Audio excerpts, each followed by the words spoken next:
Samuel Eto'o est un grand footballeur, mais une petite personne.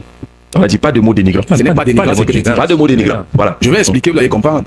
L'influence, c'est le bon usage du pouvoir et de l'autorité qu'on a sur les autres. Ça signifie que pour savoir si vous êtes influent, vous devez faire usage bien de l'autorité et du pouvoir. C'est ça qui vous donne la capacité d'être influent. Alors, une personne qui a l'autorité et le pouvoir n'est pas obligée de sanctionner à tout va pour imposer son autorité. Pourquoi? Parce qu'il a une influence positive sur les autres. Alors, pourquoi on vous dit qu'il y a quelqu'un qui peut être une grande personne dans un domaine particulier et une autre qui peut être une petite personne? Parce que quand on dit qu'on est un grand joueur et une petite personne, ce n'est pas dénigrant. Parce qu'à la réalité, ça signifie quoi? Le grand footballeur n'a pas la capacité d'être influent positivement sur ceux qui sont autour de lui. Ça signifie en fait que le fait d'être devenu grand ne lui a pas servi à grand chose au point où il n'est pas à même de pouvoir transmettre ça autour de lui. Si tu es grand et que tu es le seul arbre le plus grand de la forêt, qu'il n'y a aucun autre arbre qui te tient, il y a échec. Ça signifie qu'autour de toi, tu dois pouvoir avoir des grands. Et qu'est-ce qui fait ta grandeur? C'est la capacité qu'autour de toi, il y ait ce qu'on appelle ici des épaules solides, c'est-à-dire d'autres grands autour de toi. Des grands parfois qui font en sorte que ton aura soit confondu à leur aura et vos ensembles d'aura constituent quelque chose de particulier qui a de l'influence même quand vous ne dites rien, votre simple présence. Vous voyez bien aujourd'hui que je vous ai fait un décor de tous les endroits où on retrouve Samuel Eto'o aujourd'hui. Est-ce que vous croyez véritablement qu'il a besoin d'être partout dans tous ces endroits-là pour qu'il entre dans les cœurs des gens? Non. Au Barça, il était loin des Camerounais physiquement, mais il était devant la télé. Tous les Camerounais se réunissaient devant la télé pour le regarder. Pourquoi? Parce que l'influence qu'il avait, ce n'était pas le fait, n'est-ce pas, de son hyper-présence ou de son omniprésence, mais beaucoup plus sur la capacité qu'il avait à avoir de l'influence positivement sur le ballon. Pourquoi? Parce qu'il pouvait jouer de la technicité physique, de l'intelligence tactique sur le terrain, en menant le ballon où il veut, quand il veut, au fond des filets. Et c'est ça que les Camerounais aimaient. Alors s'il perd cet élément qui a fait de lui un homme grand, pour s'arrêter à ce que les gens ont toujours combattu en Samuel Eto'o, pourquoi? Parce que les gens disent qu'il est un bon footballeur mais un mauvais leader. Partout où il a été leader, c'est arrivé à l'échec. Ses propres entreprises, c'est un cas. Et aujourd'hui, sa famille même, quand tu vois ses petits frères, ses frères, ses amis, on n'en sait rien. On n'en sait rien. On n'en sait rien. Ça ne relève pas de l'actualité. Moi, j'analyse. J'analyse, je vous montre simplement quoi. Il n'a pas de petits frères voyous, il n'a pas de petits frères. S'il vous plaît. Ça nous intéresse pas, vraiment ça. Jean-Jean Béa. Parlons de Samuel Eto'o. C'est vous qui êtes c'est vous qui êtes en parler. Parce que moi, j'ai fait autant des vertus. Je n'ai cité personne. Voilà, on n'entre pas là-bas dans sa vie familiale. Je fais des analyses. Alors, vous avez dit, on n'analyse pas ce cas. Mais pour moi, dans mon analyse, je fais de manière générale. Je n'ai pas un problème avec les personnes. Vous faites du Félix Zogo là? Non, je ne fais pas du Félix Zogo. Je fais du Patrice Simeon Gomo. Je suis analyste, je le fais depuis que tout ce qui touche. Alors, vous par exemple, vous êtes journaliste. Non, il faut m'appeler. On va penser qu'on va me comparer. Non. Vous êtes journaliste, je vais vous montrer juste une chose. Jean-Jacques Zeu arrive à Capital FM. Une seconde fois, une deuxième fois. Moi, je ne le connais pas. Je le rencontre au pied de l'immeuble, je monte. Et puis, je ne sais même pas que c'est lui qui doit être le présentateur de l'émission Hommage sur la capitale. Que j'assistais déjà, bon gars. Et puis, on entre en studio. Je lui passe un bonjour. Il répond au bonjour. On s'assoit, on se met à travailler. Il prend mon nom, il me pose les premières questions, je réponds et tout et tout. Fin de l'émission, on rit, on sourit, on s'assoit. Et puis il commence à me parler de son métier. Il me parle de ses déboires, de ses choses. Comment vous ne voulez pas que je sois impacté positivement avec cette autre vue intérieure de quelqu'un, mais je suis le seul à pouvoir découvrir ces choses. On voit le journaliste Jean-Jacques Zeu qui peut influencer beaucoup de personnes. Il y a une autre personne, Jean-Jacques Zeu, à l'intérieur, qui influence doublement. Ça signifie que sur le plan professionnel, sur le plan humain et personnalité, il y a une double influence. Gardez la main, on prend d'abord au téléphone. Allô, bonjour. Oui, bonjour, Jean-Jacques. Oui, bienvenue. Oui, bonjour, grand Francis Bonga. Bonjour. Oui, bonjour, pasteur Simeon. Bonjour. Bonjour, Amanké. Bonjour. Pourquoi Noé ne dit pas grand pasteur? Parce que, justement, moi, je ne me connais pas trop dans les affaires de football et tout. Et ce qui me fait appeler, c'est le pasteur Patrick Simeon. Patrick Simeon, je crains que quelqu'un te porte plainte et que tu te retrouves en prison. Tu n'as aucune qualité de dénigrer les gens tels que tu es en train de le faire là. La dernière fois, j'étais avec le professeur Maurice Camto. Et là, une fois aussi, le professeur Pascal me m'a appelé, tu as touché son intimité pour te maîtriser. Faut vraiment pas parler, tu es pasteur. Alors, d'accord. On comprend cela, mais on veut rester sur la thématique. Je crois qu'on a suffisamment dit à Patrick Simeon lorsque cela s'impose qu'il faut éviter tout ce qui peut être dénigrant. On a compris cela, mais est-ce qu'on continue maintenant à la thématique Honoré? Ah, il est certainement parti. Depuis que M. est arrivé à la FECAFOOT, il n'a pas dû. Pourquoi on n'a pas sanctionné les footballeurs qui ont laissé entrer Jérémy? On veut respecter totalement l'éthique. C'est pas le rôle. Les joueurs sont libres. Non, les joueurs sont pas libres. Non, les joueurs doivent se conformer également au règlement. L'incident a été créé. L'incident c'est créé par Tambo, qui ne respecte pas. Qui ne respecte pas quand même un monument. Tambo est dans son rôle. Ah ben il doit pas être mécanique. Maintenant, Jean-Jacques, je voulais faire deux précisions. La première, c'est que depuis que M. Eto'o est à la FECAFOOT, il n'a perdu aucune bataille juridique. Non, si, c'est ça. Écoutez, on va y aller. première chose. Deuxième chose, lisez bien sûr de la décision. On vous dit, passez motif. statuant contradictoirement à l'égard des partis en matière d'éthique, conformément au texte en vigueur à la FECAFOOT et à l'unanimité des membres. Vous savez, le terme contradictoirement veut dire quoi? Ça veut dire que les deux partis étaient représentés. Je vous rappelle que parmi les personnes suspendues, il y a Ngos, secrétaire général. C'est un juriste rompu. C'est-à-dire c'est un avocat.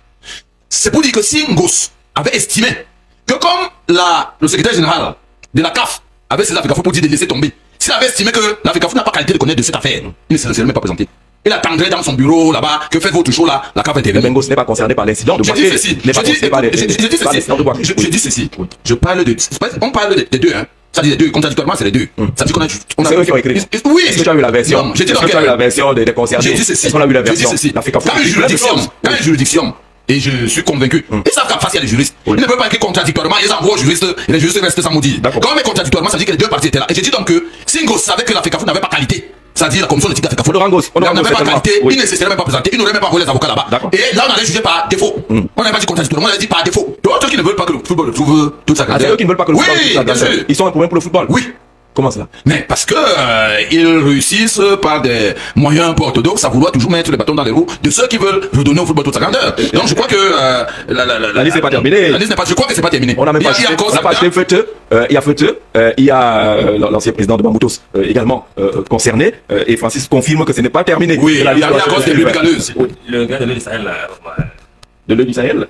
On appelle Guibaï Gatama, oui, qui est également suspendu. Il y a l'ancien trésorier de la FECAFOOT également concerné dans cette affaire. Et Francis confirme que tous ceux qui se sont mis sur la route, tous ceux qui du projet, que le projet de Renault Football toute sa grandeur connaissent un aboutissement heureux, seront mis hors d'état de nuit, parce que tous les personnes poseront des actes qui ne permettraient pas qu'ils continuent. Alors si vous êtes dans un village et tout le monde a un problème contre vous, est-ce que ce n'est pas vous le problème également? Non, pas tout le monde. Vous parlez de 17 personnes. Le football compte au moins 17 acteurs majeurs. Non, 17 acteurs majeurs sur 2000. Vous comprenez? 2000 acteurs majeurs, 2000 non représentatifs. 2000 non représentatifs. Comment ça? Depuis là, ça se joue. Le championnat se joue normalement. On fait les playdowns.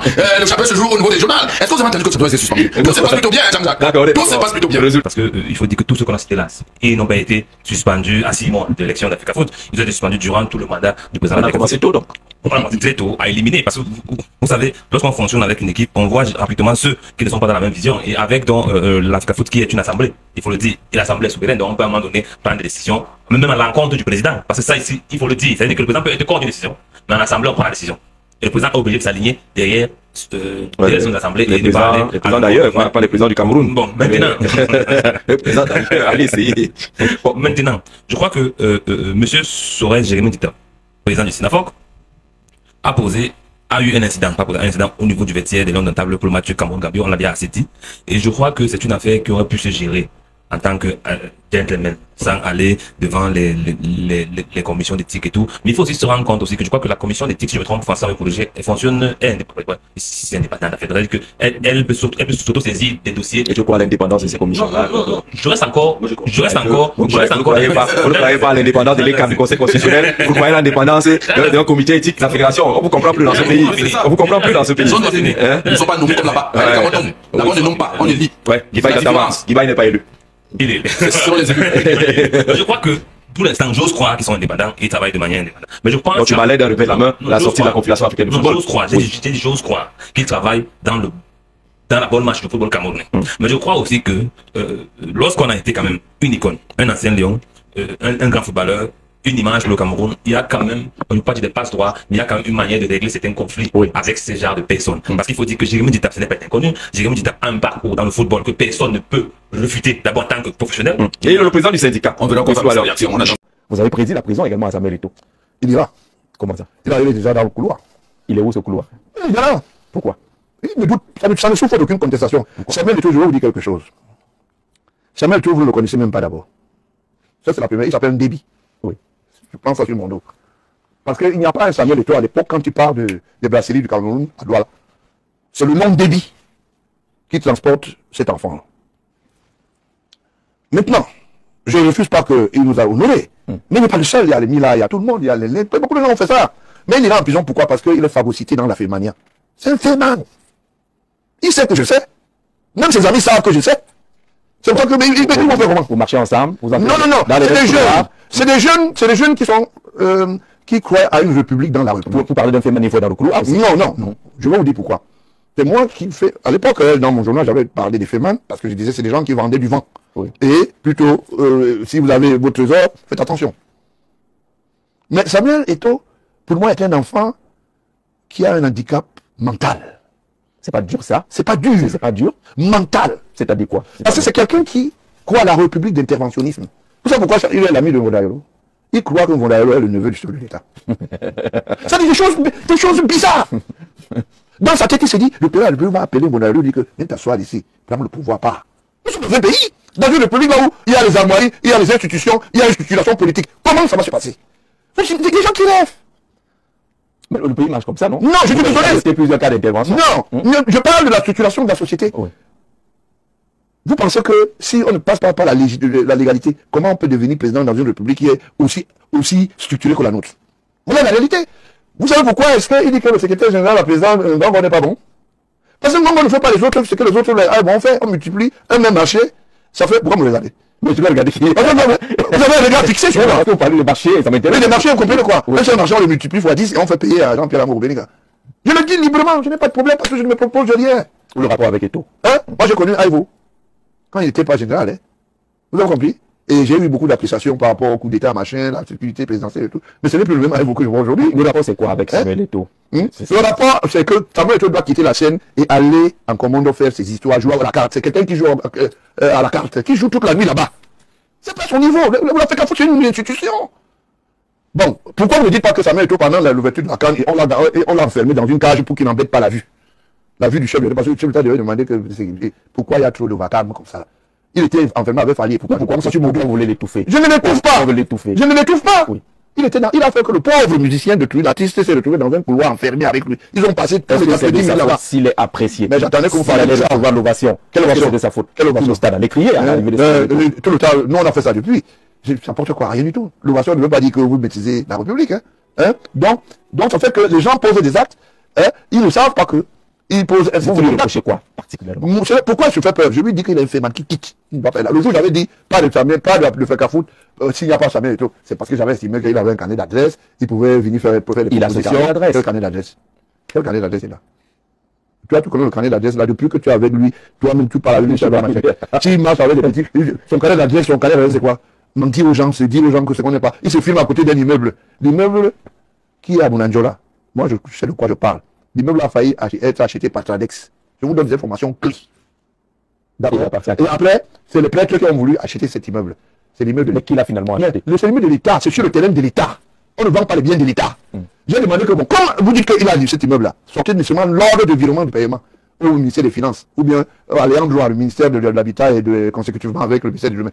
Est-ce qu'on a fait pas un peu trop dans le gouvernement? Ce n'est pas facile pour lui, les rapports ne sont pas faciles pour lui, ils estiment que vous mettez plein de bâtons dans les roues, il ne parvient pas à travailler. Ah bon? Donc ça veut dire que quand je dis des choses et qu'ils démettent, ça fait manière, c'est un problème. Mais il va aller en prison. Il ira, vous allez voir, puisque vous dites toujours qu'il ira. Est-ce que ceux qui sont là-bas, ça fait 3 ans au moins, vous le dites. Non, mais c'est toujours comme ça. J'avais dit à l'autre, j'avais dit à l'autre qui appelle l'autre, allô, oui, allô, ça fait où? Alors, le parcours